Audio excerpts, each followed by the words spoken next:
तो बच्चों आज का दिन मंगलमय हो आपके लिए। एक 10th क्लास का विद्यार्थी आलोक कुमार के द्वारा यह प्रश्न पूछा गया है। अक्सर यह प्रश्न बोर्ड की परीक्षाओं में पूछता है, तो ये चैनल भी इसीलिए बनाया गया है कि ज़्यादा से ज़्यादा बच्चों को लाभ पहुंच सके। अगर आपको वीडियो अच्छा लगता है तो इसको ज़्यादा से ज़्यादा शेयर करना चाहिए। आइए हम लोग सवाल पर आते हैं। तो देखेंगे ये सवाल दी गई आकृतियों में छायांकित भाग का क्षेत्रफल ज्ञात करें, जहाँ ए बी सी डी एक वर्ग है और इसकी एक भुजा 14 सेंटीमीटर है। क्लियर? तो हम लोग आकृति पर ध्यान देते हैं। ये आकृति जो देख रहे हैं एक वर्गाकार आकृति है जिसकी एक भुजा 14 सेंटीमीटर दी हुई है। इस आकृति में छोटे छोटे 4 वृत्तों को बनाया गया है। कह रहा था कि वृत्त को छोड़कर जो छायांकित भाग है उसका क्षेत्रफल आपको निकालना है।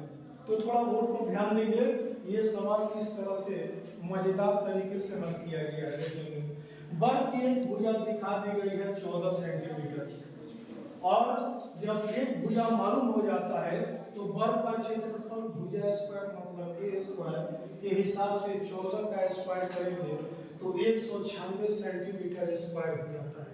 ये वर्ग का पूरे वर्ग का क्षेत्रफल हुआ। अब देखेंगे दो वृत्त एक दूसरे को स्पर्श करता है, तो दोनों वृत्तों को जोड़ दिया जाए तो व्यास 14 सेंटीमीटर होता है। इसका मतलब दोनों का व्यास अलग अलग बराबर बराबर है। तो इसका व्यास आधा कर देंगे 14 का तो 7 सेंटीमीटर इसका व्यास हो जाता है।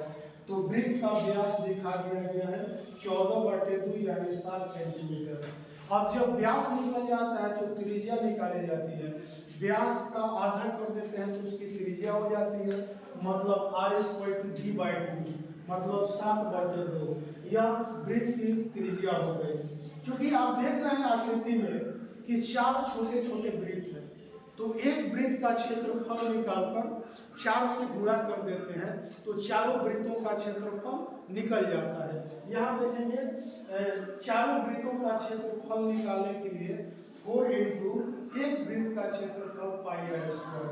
पाई का मान 22/7 रखते हैं, r का मान 7/2 2 बार रखते हैं।